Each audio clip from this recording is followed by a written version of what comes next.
এই বাংলার জমিনে যতবারও ইসলামিক দলগুলো একত্রিত হয়েছে, সব দলগুলোর সাথে গাদ্দারি, মুনাফিকি, বেঈমানি করেছে এই চরমনায় তারা। এরা সকালে বলে এক কথা, বিকালে বলে আরেক কথা।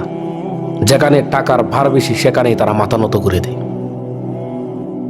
এজন্য আমি বলি, দাড়ি, টুপি, জুব্বা লাগিয়ে যদি সবচাইতে বড় হুজুর হওয়া যাইত, তাহলে গোটা বিশ্বের মধ্যে সবচাইতে বড় হুজুর থাকতেন আব্দুল্লাহ ইবনে উবাই ইবনে সালুল, মুনাফিকের সর্দার। কারণ সে যখন মারা যায়, রাসূল আকরাম সাল্লাল্লাহু আলাইহি ওয়াসাল্লাম তার জন্য তওবা করলেন এবং দোয়া করলেন।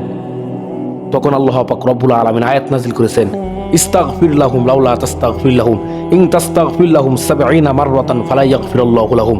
হে নবী, আপনি যদি তার জন্য ৭০ বার বা তার চেয়ে অধিক যদি আপনি ইস্তেগফার করেন, আমি আল্লাহ তাআলা তাকে কখনো ক্ষমা করব না।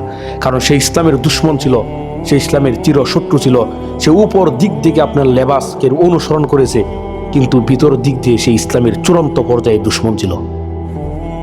আল্লাহ পাক রব্বুল আলামিন বলেন, ওয়ালা তুসাল্লি আলা আহাদিম মিনহুম মাতা আবাদা ওয়ালা তাকুম আলা কবরি। এই সমস্ত মুনাফিকদের মধ্যে থেকে যদি কেউ মারা যায়, আপনি তাদের জানাজাও পড়বেন না। রাসূল সাল্লাল্লাহু আলাইহি ওয়াসাল্লামের যুগে মুনাফিক ছিল, কিয়ামত পর্যন্ত মুনাফিক থাকবে। তারা সকালে বলবে এক কথা, বিকালে বলবে আরেক কথা। যেখানে টাকার ভার বেশি দেখবে সেখানে তারা মাথা নত করবে। এই মুনাফিক থেকে আমাদেরকে সাবধান থাকতে হবে।